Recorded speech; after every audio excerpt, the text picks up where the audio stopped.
ouve, nos vê. Queremos informar que nós começamos hoje uma A usted nova que nos série está oyendo, nos ve, queremos informarles que hemos comenzado hoy una nueva serie llamada Palabra, Vida y Edificación. Este es un tutorial del alimento diario y esta palabra, vida y edificación está basada en el Evangelio de Juan. Hoy nosotros vamos a comenzar el libro número 1, que tiene como título No desperdicie su tiempo. Y vamos a leer la semana número 1. Entonces, primero en el día lunes dice para creer 100% en la palabra del Señor. Y después, más adelante, nosotros vamos a ver 3 siervos de Dios usados como canales para fluir esta palabra profética. ¿Está bien? Que es Pedro, Pablo y después Juan. Primeramente queremos resaltar la importancia de la palabra profética, porque la palabra profética, si usted cree, y ella es la que hace la obra. Vamos a leer primeramente Tesalonicenses 2, versículo 13. Por lo cual también nosotros, sin cesar, damos gracias a Dios de que cuando recibiste la palabra de Dios que oíste de nosotros, la recibiste no como palabra de hombre, sino según es en verdad la palabra de Dios, la cual actúa en vosotros los creyentes. Primera Tesalonicenses 2:13. Esta palabra profética es Dios, es de Dios. La fuente de la palabra profética es Dios, pero Dios usa hombres como sus canales, siervos de Dios, para llegar hasta nosotros. Y también Juan 14:10, solo quería mencionar rápidamente. Aquí es más elocuente aún. 14:10 nos dice, ¿no crees que yo estoy en el Padre y el Padre en mí? Las palabras que yo os hablo, no las hablo por mi propia cuenta, sino que el Padre que mora en mí, Él hace las obras. Entonces es la palabra de Dios que hace las obras. No es nosotros, no es por nuestra habilidad, nuestra capacidad, sino que es totalmente Dios que hace la obra. Para que Dios haga la obra, necesitamos creer en la palabra 100%. Entonces nosotros vemos aquí, creer en la palabra 100%, entonces la palabra hace su obra. Sin embargo, si tuviésemos alguna pequeña incredulidad en la palabra, aunque sea un 1%, ahí, hermanos, Satanás coloca dudas. Él usa solo ese 1% para causar dudas en nosotros. Fue el ejemplo de Eva en el jardín del Edén. Satanás solo hizo una pregunta y la conmovió y ella comenzó a partir de ahí a dialogar con Satanás. Entonces, hermanos, es una alerta para nosotros. Nosotros no podemos de ninguna manera no creer en la palabra profética y creer 100%. Nada, ni que sea un 1%, no podemos dejar. Tenemos que creer 100%. Y nosotros tenemos que ser simples para esto.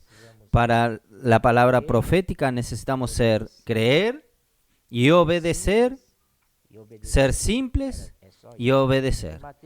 Es solo esto. Y Mateos 18:3, el Señor dice así, si nosotros no nos tornamos, nosotros no nos convertimos como un niño, entonces no entraremos en el reino de los cielos. Entonces, ¿cómo es importante ser simples? Y al hablar esto, nosotros queremos resaltar la importancia de los adolescentes. Ellos son niños y niñas, sin ningún concepto, obediente, lo que usted habla, ellos hacen. Esto que necesitamos volvernos a ser como ellos, ser simples.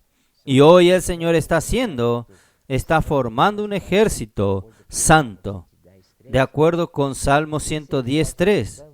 Y este ejército santo fue dado como un regalo del Padre al Hijo. Tiene la frase que dice los santos ornamentos. Esto significa que estos santos ornamentos es para honra que el Padre dio al Hijo.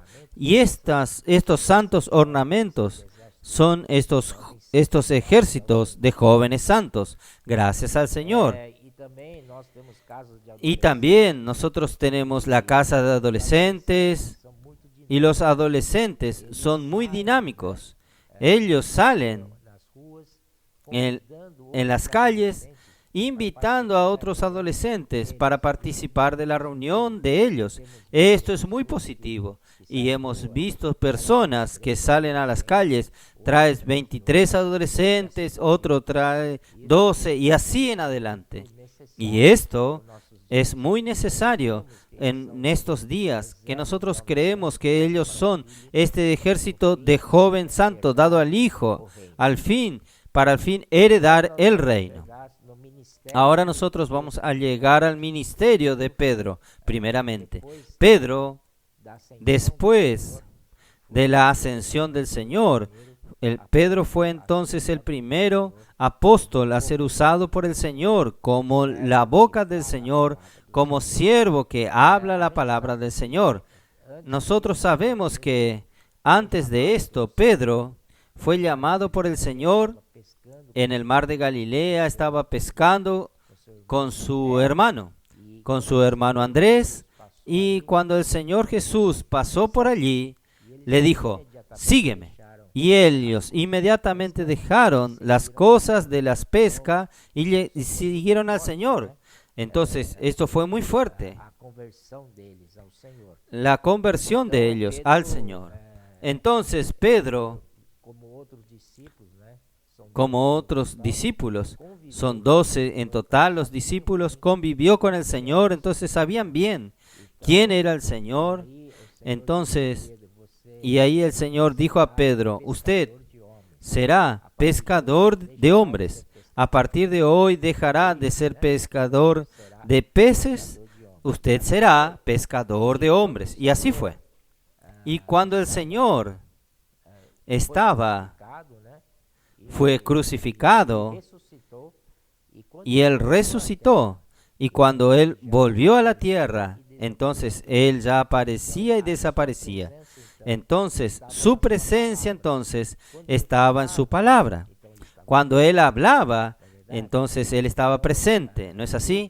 Entonces, en Lucas, nosotros vemos el ejemplo de los 2 discípulos de Emaús, que ellos no sabían explicar qué, pero la presencia del Señor ardía en su corazón. Cuando el Señor hablaba, esta palabra ardía en sus corazones.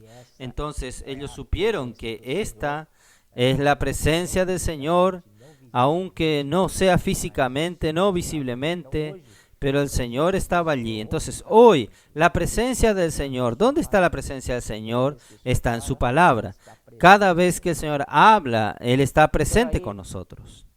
Entonces, ustedes ven que Pedro, en el día de Pentecostés, después de aquella multitud que vinieron de varias naciones allí para pasar las fiestas en Jerusalén, muchos quedaron con miedo, con temor, y también otros ridicularizaron.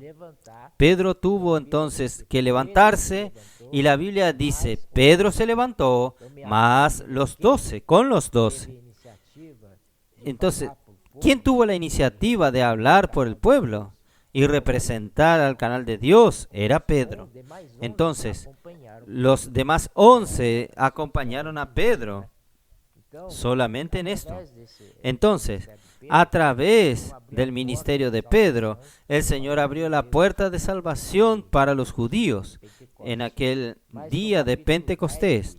Pero en el capítulo 10 de Hechos, nos muestra que Pedro también fue aquel que abrió las puertas de la salvación a los gentiles también, en la casa de Cornelio. Entonces usted ve que en el cuerpo de Cristo no hay judío ni griego, ni gentiles, todos forman un solo cuerpo. A partir de ahí entonces el Señor obtuvo un cuerpo. Este cuerpo representa a la iglesia del Señor aquí en la tierra, gracias al Señor. Después sabemos que Pedro tenía cierta dificultad porque tenía mucho bagaje de los judíos, del judaísmo. Era difícil para que él entienda, porque antes de ir a la casa de Cornelio en el tejado, el Señor le dio una visión a él,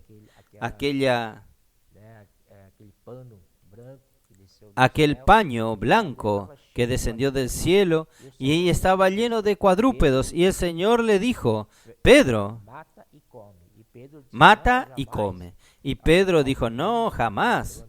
Algo inmundo entró en mi boca. Entonces, Pedro tenía dificultades, estaba enraizado dentro de él la religión judaica, la religión misma, la ley de Moisés.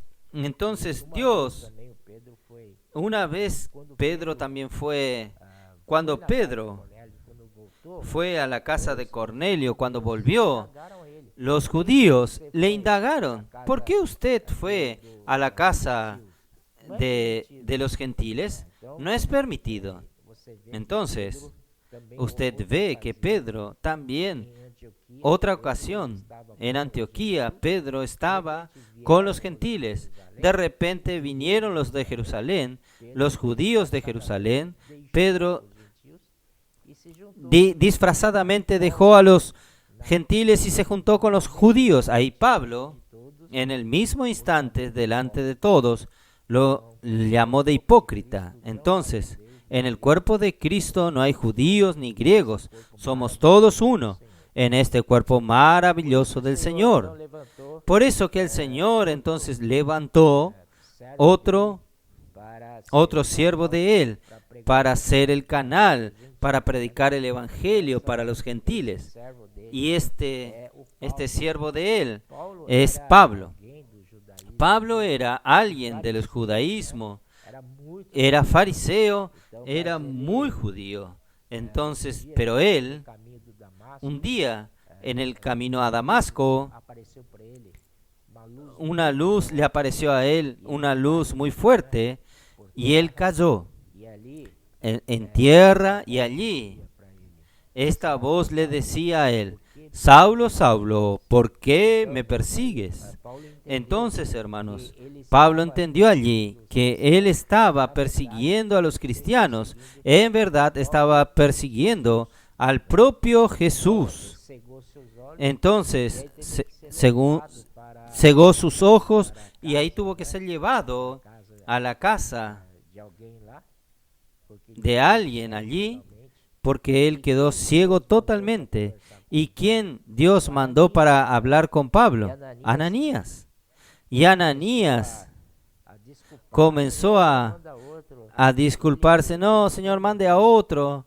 Él tiene fama de cazar a los cristianos, perseguirlos, colocarlo en la cárcel. Y el Señor le dijo a Ananías: va, porque este es para mí un instrumento escogido para llevar mi nombre delante de los gentiles y de los reyes y de los hijos de Israel, porque yo le mostraré cuánto le es necesario padecer por mi nombre. Entonces, aquí, instrumento escogido también puede ser traducido como vaso escogido. Entonces, Pablo fue escogido, este vaso, este instrumento, para llevar el nombre del Señor, no solamente llevar el nombre del Señor, como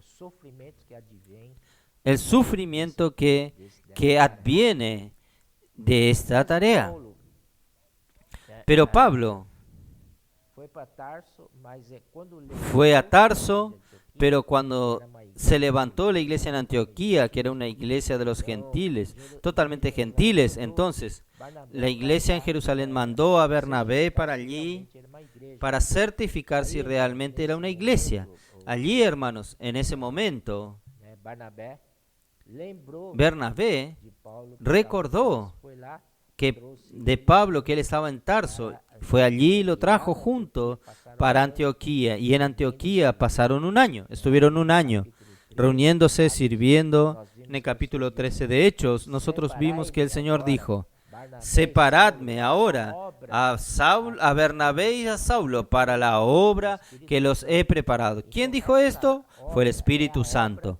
Entonces, esta obra es la obra del Espíritu Santo. Esta obra él necesitaba de Bernabé y Saulo para realizarla. Entonces, gracias al Señor, la obra es del Espíritu Santo. La obra es de Dios. Y Pablo, en Colosenses 1:15, dijo que Pablo era para completar la palabra de Dios, a pesar de que nuestra versión dice para dar pleno cumplimiento a la palabra de Dios, pero en otras versiones más completas dicen para completar la palabra de Dios. Gracias al Señor que sin Pablo la Biblia en el Nuevo Testamento no sería tan completa. Gracias al Señor por este vaso usado por el Señor, que es Pablo. Y Pablo nos trajo muchas revelaciones, ¿no es así? Por ejemplo, Efesios 3, que por revelación me fue declarado el misterio, como antes lo he escrito brevemente, leyendo lo cual podéis entender cuál sea mi conocimiento en el misterio de Cristo. Entonces, Cristo es un misterio. Para entonces conocer el misterio de Dios, no es de una vez por todas, es paulatinamente, gradualmente. Por eso que el Señor va revelando. A medida que crecemos en vida, Cristo va revelando más, va a ser revelando más en su palabra, más y más. Y esta palabra de revelación hoy conocemos como la palabra profética. Gracias al Señor. Entonces, vamos entonces para el ministerio de Juan. El ministerio de Juan, él siempre anduvo con Pedro, inclusive su padre Zebedeo y su hermano Santiago, ellos eran socios de la empresa de pesca junto con Pedro y Andrés. Eran socios. Y cuando el Señor lo llamó y dijo, sígueme, él estaba remendando redes. Esto significa que él estaba concertando aquello que estaba arruinado, que estaba roto, él estaba arreglando, estaba restaurando. Entonces, él surgió como canal de restauración, de remendar, de coser, de arreglar. Gracias al Señor. Entonces, Juan fue llamado, pero ya en la época de Juan, cuando Juan asumió, tenía enseñanzas heréticas ya.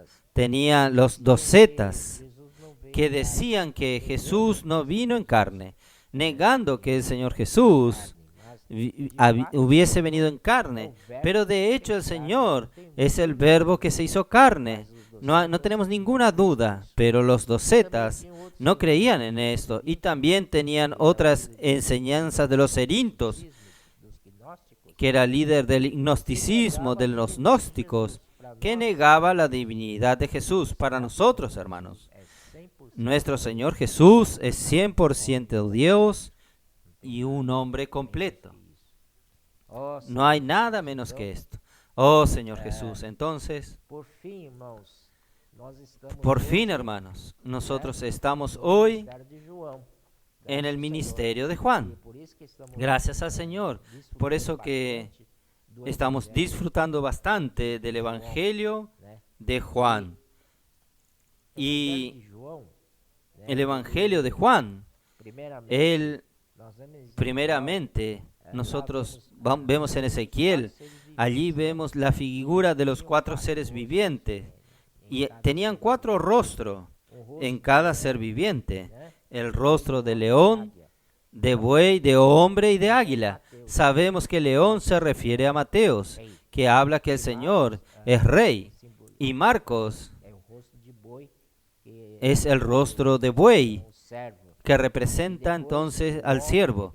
Y después el hombre está representado por Lucas y finalmente el águila. El águila está representada por el Evangelio de Juan.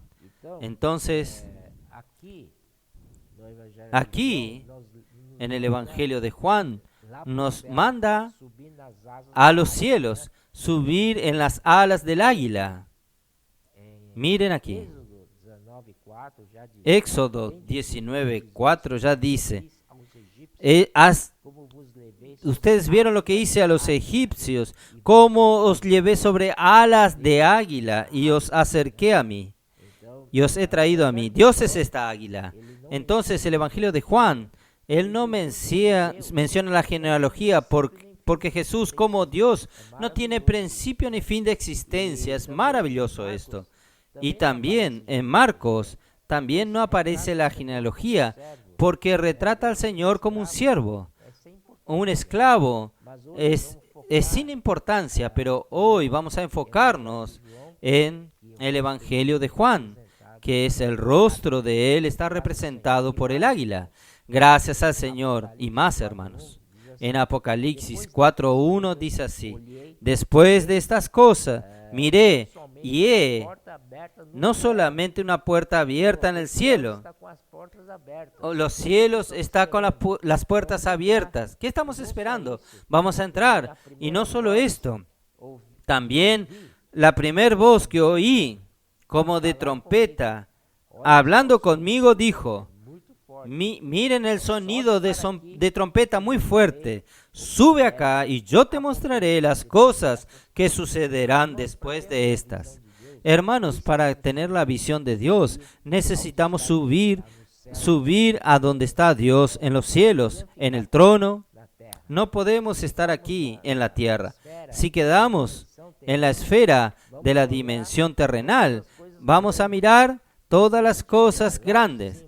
Pero si nosotros miramos desde arriba, entonces nosotros tenemos una visión panorámica grande. Podemos ver todo y entender lo que el Señor está haciendo. Entonces, hermanos, vamos a subir. Este es el sentido del Evangelio de Juan, que nos lleva a lo alto. Vamos a estar allí, en lo alto, donde Dios está, y nosotros sobre estas alas de águila no vamos a cansarnos, vamos a salir predicando el Evangelio, haciendo el colportaje dinámico.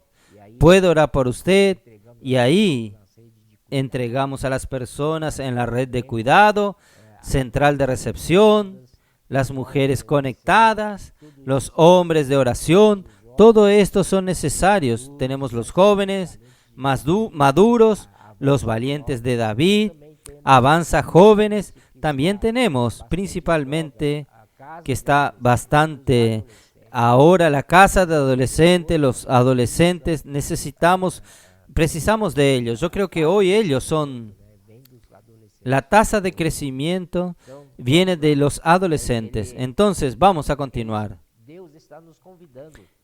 Dios está invitándonos. Sube para aquí.